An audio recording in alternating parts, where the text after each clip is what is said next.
इस वीडियो में हम चेक नाइट टूर कॉन्फ़िगरेशन इस प्रॉब्लम को डिस्कस करेंगे। इसकी कैटेगरी है मीडियम।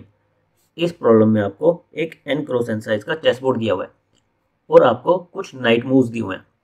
आपका नाइट टॉप लेफ्ट सेल से शुरू करेगा और पूरे चेस बोर्ड को इस तरह से कवर करेगा कि हर सेल को एक बार विजिट करे और सारे सेल्स को विजिट कर सके। तो इस तरह से n cross n chess board में आपको नाइट के मूव्स की एक कॉन्फ़िगरेशन दी हुई होगी। आपको ये चेक करना है कि जो कॉन्फ़िगरेशन आपको दी हुई है वो एक valid configuration of night moves represent करती है या नहीं। करती है तो आपको ट्रू रिटर्न करना है, अदरवाइज आपको फॉल्स रिटर्न करना है। नाइट जैसे कि आपको पता है 2.5 कदम चलता है। 2.5 कदम कैसे? 2 कदम एक डायरेक्शन में और 1 कदम दूसरी डायरेक्शन में। जैसे आपका यहाँ से होगा तो आपका एक यहाँ पर वैलिड मूव है, इसी तरह ये भी आपका वैलिड मूव है। इस केस में क्या कर रहा है? 2 कदम यहाँ पर और 1 कदम यहाँ पर। इस तरह से एक पोजीशन से नाइट के 8 वैलिड मूव हो सकते हैं। वो वैलिड मूव क्या क्या है? 2 मूव्स लेफ्ट 1 मूव अप, ये वाला point. 2 moves up 1 move left, ये वाला point. 2 moves up 1 move right, ये वाला point. 2 moves right 1 move up. 2 moves right 1 move down. 2 moves down 1 move right. 2 moves down 1 move left. 2 moves left 1 move down. तो इस तरह से night आपका इस पोजीशन से 8 पोजीशन में ट्रैवर्स कर सकता है। तो हमें इस तरह से n क्रॉस n साइज के चेस बोर्ड में हमें नाइट्स के मूव्स की एक कॉन्फ़िगरेशन दी हुई है। नाइट आपका 0 यहाँ से शुरू करेगा, फिर 1 का मतलब है कि नाइट यहाँ से यहाँ पर जंप किया। 2 का मतलब है यहाँ से यहाँ पर जंप किया। 3 का मतलब है यहाँ से यहाँ पर जंप किया। 4 का मतलब है यहाँ से यहाँ पर। 5 यहाँ पर, 6 यहाँ पर, 7 यहाँ पर और फिर 8 यहाँ पर। आपको ये चेक करना है कि कोई भी मूव इसका इनवैलिड तो नहीं है। जैसे जब नाइट यहाँ पर था 7 पर था और आपको 8 यहाँ पर दिया हुआ है, तो ये क्या है? एक इनवैलिड मूव है, क्योंकि नाइट 2.5 कदम चलता है और ये किसी तरह से भी 2.5 कदम नहीं है, ये सिंगल मूव है। तो ये 8 हमारा इनवैलिड है, तो ये वाली हमारी कॉन्फ़िगरेशन क्या है? इनवैलिड है। तो हमें यही चेक करना है कि जो हमें नाइट के मूव दिए हुए हैं वो वैलिड कॉन्फ़िगरेशन है या नहीं है। हमारे जो चेस बोर्ड का साइज हो सकता है मैक्सिमम 7 क्रॉस 7 का हो सकता है और हमारे एक नाइट के एक पोजीशन से कितने मूव हो सकते हैं? 8 मूव हो सकते हैं। तो हम इसे कैसे करें? क्यों ना जो हमें नाइट के मूव दिए हुए हैं हम 0 से शुरू करें और ये चेक करें कि नेक्स्ट मूव जो हमें दिया हुआ है 1 दिया हुआ है, ये वैलिड मूव है या नहीं है। अगर ये वैलिड है तो हम 1 पर चले जाएं, फिर 1 से चेक करें कि जो 2 हमें दिया हुआ है ये वैलिड मूव है या नहीं है। फिर 3, 4 एंड सो ऑन करके हम हर एक मूव को, जब तक हमारा लास्ट मूव नहीं आ जाता। लास्ट मूव कितना होगा? n इंटू n माइनस 1, क्योंकि हमारा 0 बेस इंडेक्सिंग है, इसलिए n इंटू n माइनस 1 ये हमारा लास्ट मूव होगा। जैसे 3 इंटू 3 9 माइनस 1 8, ये लास्ट मूव है। तो हम 0 से शुरू करें, नेक्स्ट मूव को वैलिड करते जाएं कि नेक्स्ट मूव मेरा सही है या नहीं है। जैसे ही हमें फर्स्ट मूव रॉन्ग मिले हम वहीं से रिटर्न कर दें कि ये कॉन्फ़िगरेशन वैलिड नहीं है। और अगर हम इस तरह से मूव करते करते लास्ट मूव तक पहुंच गए कि हमारे सारे मूव ही वैलिड है, तो उस केस में क्या है कि हमारी कॉन्फ़िगरेशन वैलिड है।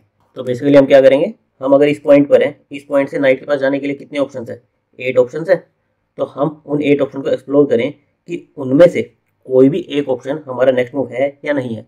जैसे नाइट अगर 2 मूव इधर चले और 1 मूव डाउन चले तो ये हमारा वैलिड मूव है, तो हमारे 8 में से एक मूव यहाँ पर आएगा ही आएगा।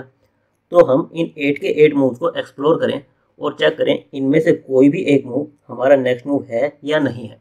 अगर है तो यहाँ पर आ जाओ और यहाँ से फिर से 8 मूव्स एक्सप्लोर करो कि हमारे 8 मूव में से कोई भी नेक्स्ट मूव 2 है या नहीं है तो आगे चलो। तो इस तरह से हमारी टाइम वेलोसिटी क्या आएगी? हम पूरे एरे को ट्रैवर्स करेंगे। कितना हो गया? n into n। और एक मूव को चेक करने के लिए हमें कितने डायरेक्शन चेक करने हैं? 8। तो n इंटू 8, तो ये हमारी ओवरऑल टाइम कॉम्प्लेक्सिटी हो जाएगी। एक बार हम इसका कोड देख लेते हैं। कोड में हमें क्या दिया हुआ है? चेक वैलिड ग्रिड, ये फंक्शन दिया हुआ है और हमारा मैट्रिक्स दिया हुआ है ग्रिड में।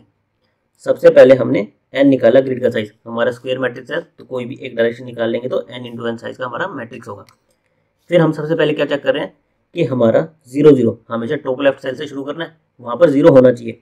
वहाँ पर अगर 0 नहीं है यानी कि इनवैलिड कॉन्फ़िगरेशन है, तो अगर वहाँ पर 0 नहीं है तो हम फॉल्स रिटर्न कर दें। हमारे टोटल स्टेप्स कितने होंगे? n into n minus 1, 0 base indexing है इसलिए n इंटू n माइनस 1 होंगे हमारे। हमें पता है कि टॉप लेफ्ट साइड पर हमारे 0 है, तो हमें नेक्स्ट मूव कौन सा चेक करना है? 1।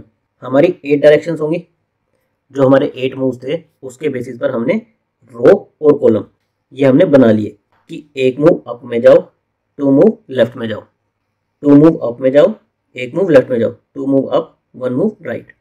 इस तरह से हमने जो 8 पॉइंट पॉसिबल है उनको 2 एरे में ले लिया, एक्स डायरेक्शन वाई डायरेक्शन। हमारा करंट पॉइंट क्या है? 0 0। तो हमने करंट एक्स करंट वाई में स्टोर कर लिया। फिर हमें क्या चेक करना है, जब तक हम टोटल स्टेप्स को क्रॉस नहीं कर जाते, जब तक हमारा नेक्स्ट स्टेप टोटल स्टेप से लेस या इक्वल है, तब तक हमें लूप चलाना है। हमें तब तक चेक करना है कि ये नेक्स्ट मूव हमारा वैलिड है या नहीं है। तो इसके लिए हम क्या करें, एक फ्लैग ले रहे हैं फॉल्स, कि अगर हमारा नेक्स्ट मूव वैलिड है तो हम इसको ट्रू कर देंगे, लेकिन हमारी 8 की 8 डायरेक्शन चेक करने के बाद भी ये फॉल्स ही रहा, तो उस केस में क्या है कि वैलिड कॉन्फ़िगरेशन नहीं है और हम रिटर्न कर देंगे फॉल्स। तो हमने 8 पोजीशंस के लिए मूव चलाया, जहाँ जहाँ पर नाइट मूव कर सकता है, हमारा न्यू एक्स और न्यू वाई कैलकुलेट किया। हमने चेक किया कि ये हमारा विद इन बाउंड्री है या नहीं है, कि हमें जो चेस बोर्ड दिया हुआ है उसकी बाउंड्री से बाहर तो नहीं चला गया, बाहर चला गया तो यहीं से कंटिन्यू कर जाओ। और अगर उस सेल पर, अगर हमारा न्यू एक्स न्यू वाई एक वैलिड सेल है, तो हम चेक करें कि उस सेल पर हमारा नेक्स्ट मूव जो हमें चाहिए वो है या नहीं है। अगर नहीं है तो फिर से नेक्स्ट डायरेक्शन पर चले जाओ, नेक्स्ट पोजीशन को चेक करो कि वहाँ पर जो हमारा नेक्स्ट मूव दिया हुआ है वो है या नहीं है। नहीं है तो कंटिन्यू करो, अगर है तो उस केस में क्या करना है, सबसे पहले तो हमें फ्लैग को ट्रू करना है कि हमें ये वाला मूव वैलिड मिल गया है। फिर हमें नेक्स्ट स्टेप प्लस प्लस, जैसे हमने 0 से शुरू किया, हमें फर्स्ट मूव वैलिड मिल गया, तो हमें नेक्स्ट स्टेप कौन सा चेक करना पड़ेगा, 2। तो हमने वही नेक्स्ट स्टेप प्लस प्लस कि ये मूव वैलिड है, नेक्स्ट वैलिड मूव के लिए चेक करो। और हमारे करंट एक्स करंट वाई को कहाँ पर ले जाओ, जो हमारा ये न्यू एक्स और न्यू वाई था, कि हमारे न्यू एक्स न्यू वाई इस पॉइंट से अब 8 डायरेक्शन को एक्सप्लोर करो। और अगर हमारा ये फ्लैग फॉल्स हुआ कि 8 डायरेक्शन में हमें नहीं मिला, तो हमें यहीं से फॉल्स रिटर्न कर जाना है। इस लूप के बाद अगर हमारे सारे स्टेप्स वैलिड हैं तो उसके इसमें हमें क्या रिटर्न करना है, ट्रू, कि हमारी कॉन्फ़िगरेशन ट्रू है। तो हमने यहाँ से ट्रू रिटर्न कर दिया। इसकी हमारी ओवरऑल टाइम कॉम्प्लेक्सिटी क्या होगी, n इंटू एन, तो हमारे क्या होंगे टोटल नंबर ऑफ सेल्स, और हर एक सेल पर हम क्या करें 8 पोजीशन को चेक करें, तो n इंटू 8 हमारी क्या होगी टाइम कॉम्प्लेक्सिटी। स्पेस कॉम्प्लेक्सिटी क्या होगी, हम केवल 8 साइज के 2 एरे ले रहे हैं जिसको हम कॉन्स्टेंट मान सकते हैं, तो O(1) हमारी होगी space complexity. Thank you guys.